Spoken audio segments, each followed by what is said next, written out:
जो जातिवाद में बढ़ जाते हो, जब वोट देने जाना तो एक ही बात दिमाग लगा लेना, खाली अफगानिस्तान की स्थिति याद कर लेना, आपको पता चल जाएगा कि आपको वोट कहाँ देना है, मुहर कहाँ लगनी है।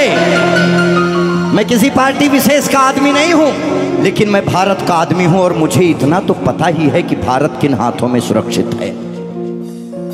इसीलिए ध्यान से ये जो जातिवाद में हम लोग बट रहे हैं उस पे है कि मन की हल्दी घाटी में राणा के भाले डोले थे, यूं लगता है वीर शिवाजी चीख चीख कर बोले थे।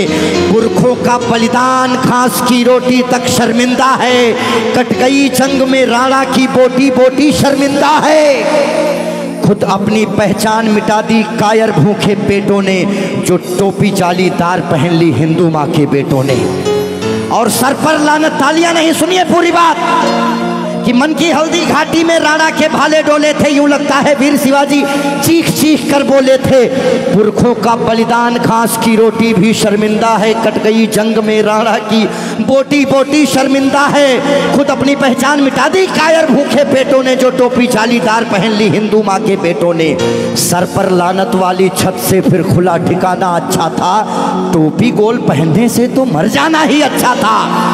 मथुरा अवधपुरी घायल है, काशी घिर गई कराहों से, यदकुल गठबंधन कर बैठा कातिल नादिर शाहों से। मुंह से आह तलक ना निकली धर्म ध्वजा के फटने से, कब तुमने आंसू छलकाए गौ माता के कटने पे।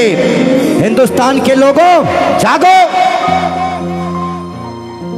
कब तुमने आंसू छलकाए गौ माता के कटने पे। जागे नहीं अगर आज हम, तो ये प्रश्न पीढ़ियां पूछेंगी। हमारे पास दो ही ऑप्शन है, या तो हम अपनी आने वाली पीढ़ियों के लिए चेतावनी बन जाएं या मिसाल बन जाएं। ना हम कश्मीरी पंडितों को भूलेंगे और ना राम भक्तों पे गोलियां चलाने वाले को भूलेंगे। ये वही भारत है, ध्यान रखिएगा।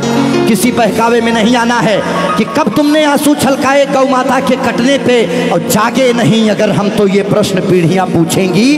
गन पकड़े हिंदुओं के बेटे और बुरके से लदी बेटियां पूछेंगी, बोलेंगी हे आर्यपुत्र इतना उद्धार किया होता, खतना करवाने से अच्छा हमको मार दिया होता। और सोते रहो सनातन वालों तुम सत्ता की गोदी में, पर सांस आखिरी तक भगवा की रक्षा हेतु लड़ूंगा मैं। शीश कलम करवा दूंगा पर कलमा नहीं पढ़ूंगा मैं, शीश कलम करवा दूंगा। आने याद रखना, हमारे भारत में 29 राज्य हैं, जिसमें से खाली 22 राज्यों में हम लोग बहुसंख्यक हैं, बाकी अल्पसंख्यक। इसीलिए मैं भजन भी गाता हूँ, मैं जागरण भी करता हूँ, क्योंकि मैं भारत, मेरा चैनल कभी भी बदल सकता है। अभी देशभक्ति चल रहा है, कभी कभी कपिल शर्मा लग जाएंगे, फिर कभी आस्था लग जाएगा। लेकिन एक बात का ध्यान रखना, हमेशा हम आज़ाद कैसे हुए ये बहुत मायने नहीं रखता है, लेकिन हम गुलाम कैसे हुए ये बहुत ज़्यादा मायने रखता है। आप जानने का प्रयास करना कि ऐसा क्या हुआ होगा भारत में जो पूरा अखंड भारत गुलामी की तरफ बढ़ गया।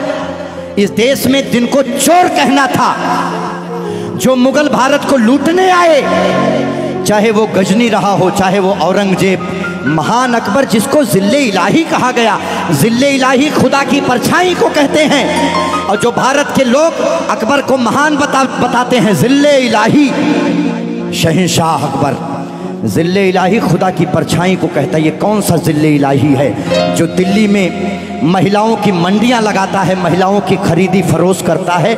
इतनी काली परछाई कौन से जिल्ले इलाही की हो सकती है?